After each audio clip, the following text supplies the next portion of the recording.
കൂടുതൽ വാർത്തകളും വീഡിയോകളും കാണാൻ ഈ ചാനൽ സബ്സ്ക്രൈബ് ചെയ്യുക. കൂടെ ബെൽ ബട്ടൺ അമർത്തുക. എൻ്റെ ശ്രോതാക്കൾക്ക് വിനീതമായ നമസ്കാരം. ഞാനിന്ന് ഇവിടെ അവതരിപ്പിക്കുന്ന വിഷയം കുടുംബകലഹം മാറാൻ എന്താണ് ചെയ്യേണ്ടത്. ഇന്ന് പല കുടുംബത്തിലും കലഹങ്ങളുടെ ഘോഷയാത്രയാണെന്ന് പറയാം. നിസ്സാര കാര്യങ്ങൾ മതി ഒരു കുടുംബത്തിൽ പ്രശ്നങ്ങൾ ഉണ്ടാകാൻ. പ്രശ്നങ്ങളില്ലാത്ത കുടുംബങ്ങൾ വളരെ കുറവാണ്. എന്തുകൊണ്ടാണ് അങ്ങനെ സംഭവിക്കുന്നത്? അപ്പം അതിന് പല കാരണങ്ങളുണ്ട്. അച്ഛനും മക്കളും തമ്മിൽ കലഹിക്കും, ഭാര്യയും ഭർത്താവും തമ്മിൽ കലഹിക്കും, ഇല്ലേ? സഹോദരങ്ങൾ തമ്മിൽ കലഹം. ഇങ്ങനെയുള്ള കലഹങ്ങൾ, അപ്പോഴപ്പോഴുള്ള കലഹങ്ങൾ ഉടനെ തന്നെ അത് പരിഹരിച്ചില്ലെങ്കിൽ അത് വലുതാവും.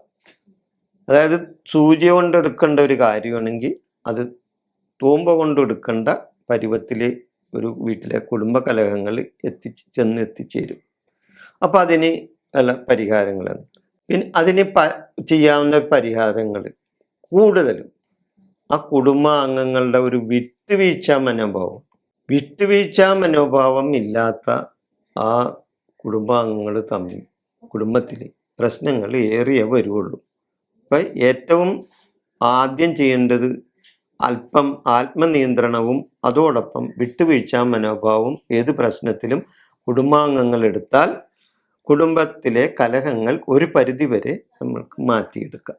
അതേപോലെ തന്നെ ഒരു കുടുംബത്തിൽ പല നക്ഷത്രക്കാരായിരിക്കും.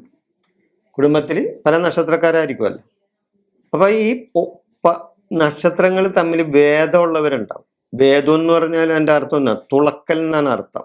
ഭേദം, തുളക്കൽ. അപ്പൊ ഈ ഭേദമുള്ള നക്ഷത്രക്കാരുണ്ടെങ്കിൽ തമ്മിൽ നേരെ നോക്കിയാൽ കീരിയും പാമ്പും പോലെ ഇരിക്കും. ഇഷ്ടപ്പെടില്ല. ഒരാൾ പറയണത് മറ്റൊരാൾക്ക് ഇഷ്ടപ്പെടില്ല, അയാൾ പറയണത് ഇയാൾക്ക് ഇഷ്ടപ്പെടില്ല. അപ്പൊ അങ്ങനെയുള്ള ദുരിതങ്ങൾ വരും, ദോഷങ്ങൾ വരും. അപ്പൊ അങ്ങനെ ഭേദമുള്ള നക്ഷത്രക്കാരുണ്ടെങ്കിൽ അത് ഒന്ന് ശ്രദ്ധിച്ചാൽ ഒരു ആത്മനിയന്ത്രണമൊക്കെ എടുത്താൽ നന്നായിരിക്കും. അതേപോലെ തന്നെ പിന്നെ എന്ന് പറയാനുള്ളത്, അവരുടെ കുടുംബക്ഷേത്രത്തിൽ അവർ പോയി തൊഴണം.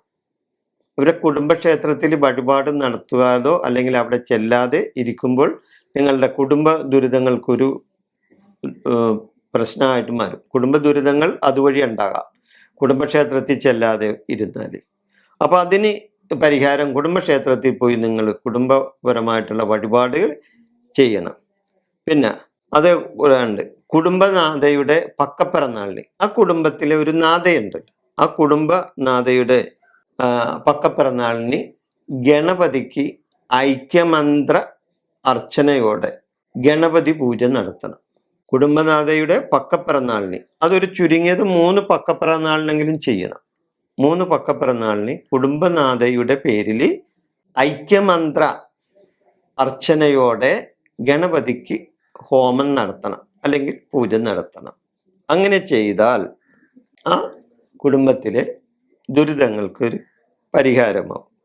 അതേപോലെ തന്നെ ആ ഗണപതിക്ക് പൂജ നടത്തുന്നതോടൊപ്പം വൈകിട്ട് ഭഗവതി സേവയും കൂടി നടത്തിയാൽ വളരെ നന്നായിരിക്കും. ആ കുടുംബത്തിലുള്ള ആ പ്രശ്നങ്ങൾക്ക് ദേവിയുടെ ഒരു കടാക്ഷം കൊണ്ട് ആ ദുരിതങ്ങൾക്ക് മാറ്റം ഉണ്ടാവും.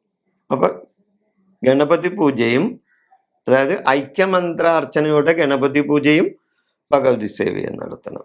ഇത് വീട്ടിൽ ചെയ്യാൻ കഴിവുള്ളവർ വീട്ടിൽ ചെയ്യാം, അല്ലാത്തവർ ക്ഷേത്രത്തിൽ ചെയ്യാം. 3 മാസമെങ്കിലും ഇത് അടുപ്പിച്ച് ചെയ്യണം. 3 മാസമെങ്കിലും അടുപ്പിച്ച് ചെയ്താലും മാത്രമേ അതിന് ഫലം ഉണ്ടാവുള്ളൂ. അപ്പം ഇങ്ങനെയുള്ള കാര്യങ്ങൾ ചെയ്താൽ നിങ്ങളുടെ കുടുംബത്തിലെ ആ കുടുംബ കലഹത്തിന് പരിഹാരങ്ങളാവും. ഞാൻ ഈ വിഷയം ഇവിടെ അവസാനിപ്പിക്കുന്നു. നിങ്ങൾക്ക് നന്ദി, നമസ്കാരം.